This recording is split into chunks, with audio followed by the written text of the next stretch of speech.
You know that specific, very visceral feeling of dread? The one where you're standing at the checkout line, maybe you've got a cart full of groceries or just a really overpriced coffee, and you tap your card. Oh, yeah. And there's that 3-second pause where the machine is just thinking. The please don't decline, please don't make us sound tall. Exactly. It feels like an hour.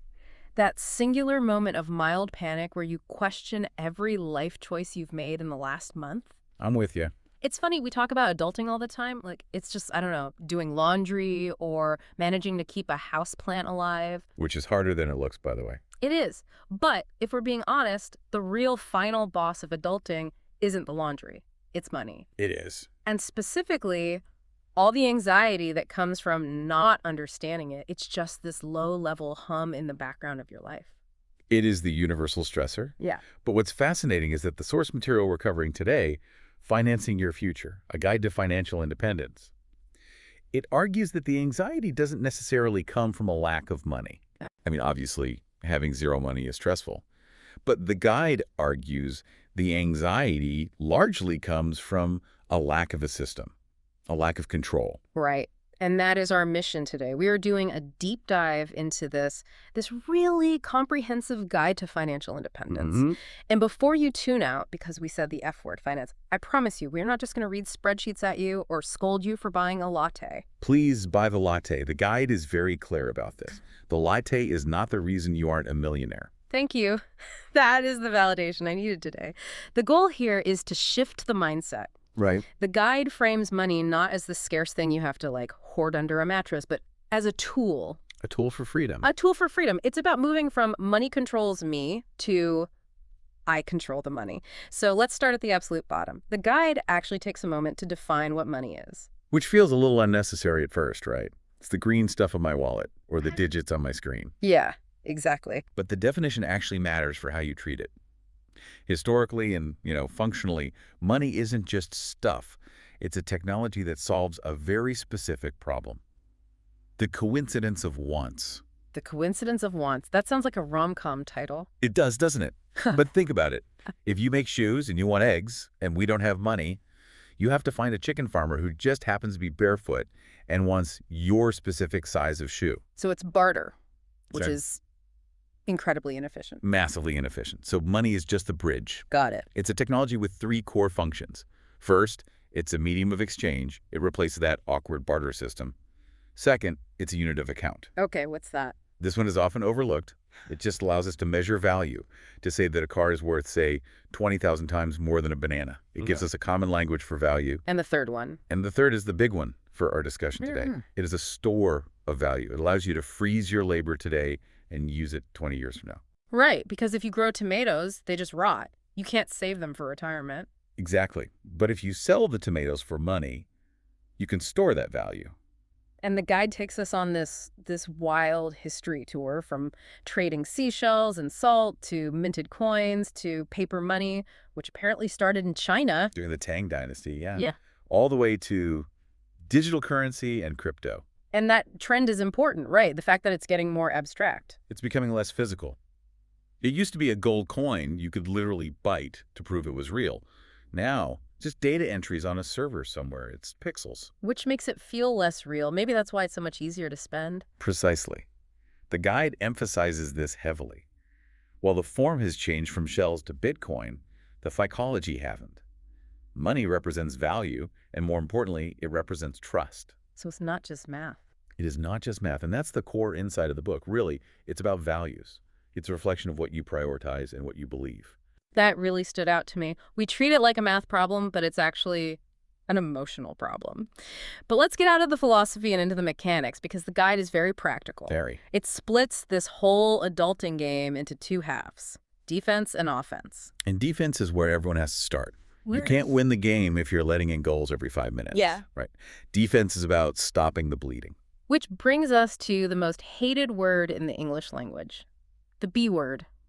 Budgeting. I can hear the collective groan through the headphones, but the guide tries to rebrand this, and I actually bought into it. It says, stop looking at a budget as a prison sentence. Or diet, yeah. It's not about restriction. It's a financial roadmap. I like to think of it as permission. That's the reframe. If you don't budget, Every time you spend $50 on dinner, you have that little voice in the back of your head asking, can I actually afford this? Should I be saving this? Oh, that's chronic stress. That's low-level chronic stress. A budget answers that question in advance. It says, yes, you have allocated $200 for dining out this month. Enjoy the meal. It kills the guilt. That's huge. And the text breaks expenses down into fixed, rent, subscriptions, the stuff that hits you every month, and variable like groceries or entertainment. Right. But I liked that it actually offers specific tools, because I've tried the Excel sheet thing, and honestly, I just stopped updating it after like 3 weeks. And then it just becomes a badge of shame. Totally. So spreadsheets are great for, control freaks, and the guide says if that works for you, do it. But for the rest of us, automation is key. So the apps. The digital route apps like Mint, Pocket Card, or YNAB, which stands for You Need a Budget. These link to your bank accounts. They categorize everything for you. You can't lie to the app. The app knows you went to Taco Bell at 2 a.m. The app knows all. Yeah. But for people who really have trouble with overspending or maybe struggle with the abstract nature of digital money, it mentions a tactical nuke, the envelope system. I've heard of this. It feels very 1950s. It is old school, but it works because it adds friction. You take actual cash out for your variable categories, say groceries or entertainment. Put it in a physical envelope. Yep. And when the envelope is empty, you stop eating out, you stop buying clothes, period. It forces you to physically see the money disappearing. Exactly. It leverages the pain of paying. Handing over cash just hurts more than tapping a card. It forces discipline. Okay, so we're budgeting. We found some extra cash because we aren't buying things we don't need. Now we have to save it. And this is where the guide introduces the heavy hitter, the one concept that makes wealth possible. Compound interest. Right. Albert Einstein reportedly called it the eighth wonder of the world. He said, he who understands it earns it. He who doesn't pays it. I love that quote, but break it down for us. What is it really? Simply put, it's your money making babies and then those babies growing up and making their own babies. That is a vivid image. A little weird, but vivid. It's exponential growth. And the guide stresses that time is more important than the amount. This is the critical takeaway for younger listeners. Start early. Start early. If you start saving $100 a month at age 25, you will likely have significantly more at retirement than someone who starts saving $200 a month at age 45.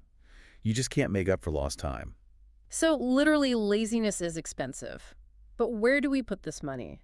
Because my checking account pays me basically zero. I think I got a whopping 12 cents in interest last year. Which means, when you factor in inflation, your checking account is actually paying you negative.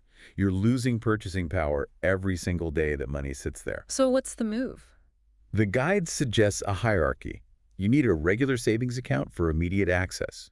But for your emergency fund, that 3 to 6 months of expenses, you should look at a high-yield savings account or an HYSA. These are usually the online banks, right? Right. Because they don't have brick-and-mortar branches to pay for, no electricity bills for 1,000 bank lobbies, they pass those savings on as higher interest rates. So we're talking 4% or 5% versus the 0.01% at a big traditional bank.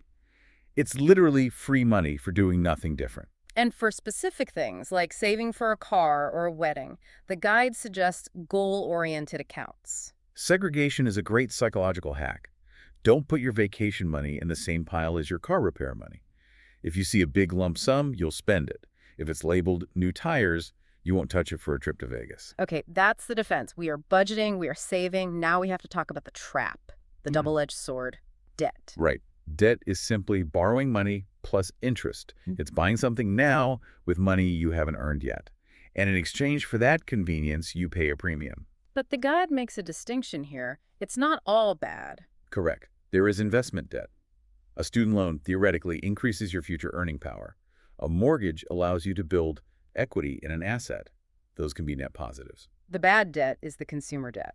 Exactly.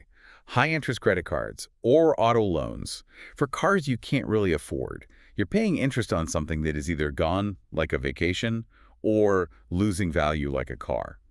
It's a wealth killer. You're paying a premium to make yourself poorer.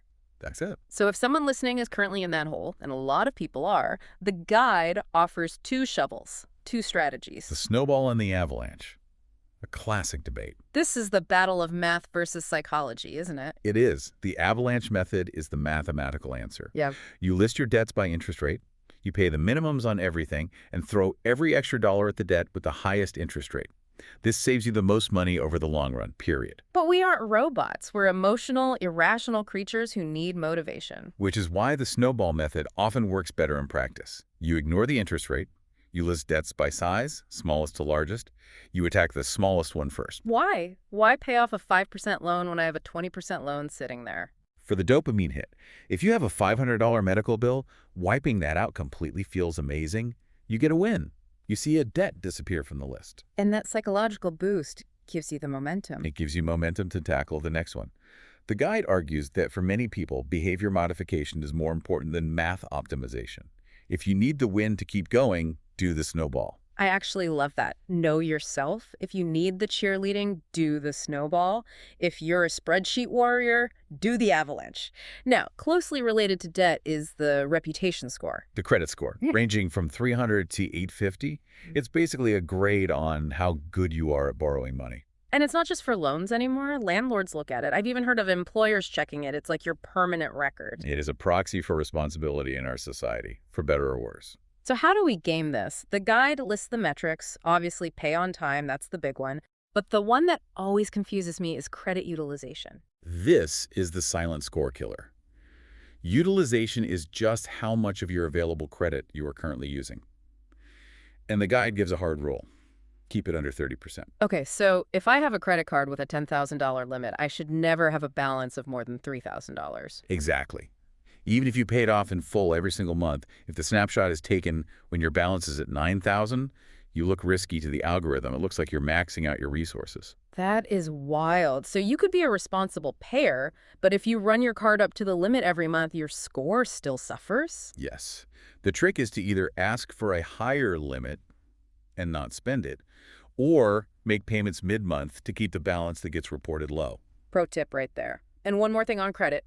The guide says, don't close old accounts. Right. Length of history matters. If you have a credit card from college that you don't use anymore, just keep it open. Buy a pack of gum on it once a year.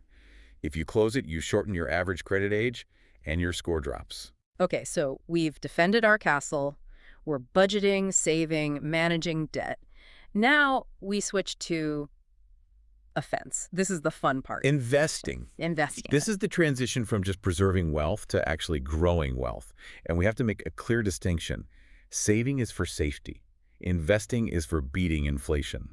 Because if your money is under the mattress, it's losing 2 or 3% of its value every year just by existing. Exactly. The inflation monster is eating your lunch. You have to outrun the treadmill.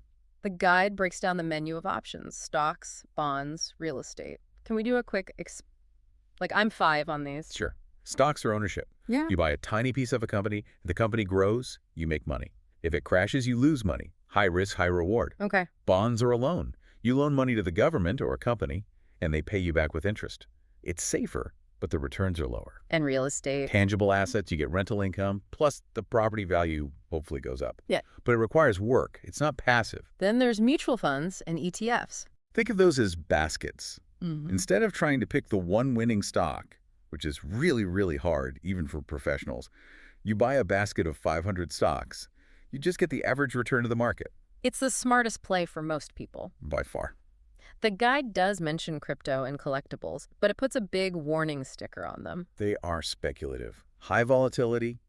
Have fun with them, maybe, but don't bet your retirement on them. If your Bitcoin goes to zero, you don't want to be eating cat food in your 70s. Right.